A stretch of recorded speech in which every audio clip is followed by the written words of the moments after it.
Right, we're going to head to Greece now. Thousands of people in towns and villages outside the capital, Athens, have been ordered to move to safer areas as wildfires are raging. More than 30 have been put under control, but hundreds of firefighters, as well as water-bombing planes and helicopters, are still battling a number of fires. Nick Johnson reports. The Greek capital, sweltering in temperatures nearing 40 degrees Celsius. Nearby fires shrouding the country's most recognisable landmarks in thick black smoke. Dozens of fires have broken out across the country over the weekend. The Prime Minister, Kyriakos Mitsotakis, has cut short his holiday to deal with the crisis. Greece has experienced its hottest June and July on record. The hot, dry weather accompanied by strong winds to fan the flames.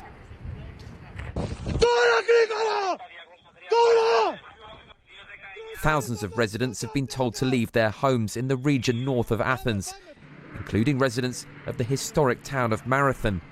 And in nearby Varnavas, police go door to door to get people out. While many have fled, some can't bear to leave. My family have all left, Yanis says, but I'm staying nearby so I can keep an eye on my house. The army has also been on hand to help. The situation is chaotic. Our military unit's been here from the beginning and we're trying to help the fire unit and the volunteer teams. We're surrounded by fire here. The night will be very hard. As night falls, fires continue to rage. Local farmers coming to terms with the loss of their livelihoods. The front of the fire is really huge and it's uncontrollable right now. Behind these mountains are all the olive groves. All the olives are burned. Hundreds of wildfires have broken out across Greece since May. Some scientists are attributing their frequency and intensity to climate change. And there appears to be no respite in the hot, dry weather over the coming days. Nick Johnson, BBC News. Let's speak to Theodore Yanaros now, fire meteorologist and senior researcher at the National Observatory of Athens. Thank you for coming on the programme.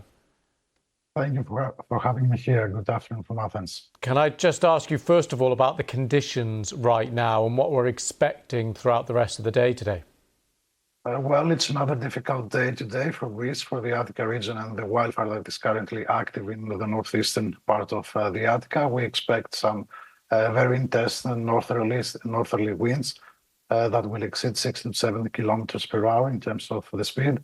We also have these very, very dry fuels, which contribute to the rapid spread of the fire and also to they increase the chance of having spot fires and generating a very quickly expanding wildfire. Overall, I would say that it's another very difficult day, and the situation right now in terms of the fire spread and the fire behavior is extremely difficult from the point of view of controlling the fire. Okay. And were we expecting these? What were the conditions? Yeah, we were expecting those conditions. I mean, if we would go back in the middle of the past week, we have been looking at the forecasting data, and there were clear indications that we were going to enter this period of, I would say, extremely dangerous fire weather conditions. And these conditions include, of course, the increasing speed of the winds, but also the fact that all over the country we have super dry fuels that we can attribute to the fact that Greece is experiencing a long-term drought. Even during the past winter, we didn't get any significant amounts of rainfall and snowfall, and this has contributed to both increasing the availability of dead fuels and now having fuels that are extremely dry and can support the rapid spread of the fire and even the development of extreme fire behavior. And given those conditions, is there anything that can practically, realistically be done to stop conditions like this occurring and these fires spreading? Right now, I would say that the priority is to identify the temporal and the spatial windows where the firefighting crews operating either on the ground or in the air could effectively and safely try to control the fire when we get a wildfire with such a large extent, because right now the fire has spread across a distance of like more than 30 to 40 kilometers, its fire perimeter. You need to do a tactical fire analysis and try to identify when and where you can actually battle the fire and try to control it. The level of difficulty is even larger if we take into account that the fire right now spreads even within the wild and urban interface, that is in areas where you have this mixing between urban regions and forested regions. And just lastly, is there any idea of how long this is going to go on for? According to the latest forecast guidance we have, we expect these conditions to prevail at least until the end of this week, until Friday. I mean, we're going to get these intense northerly winds across the warm hours of the day.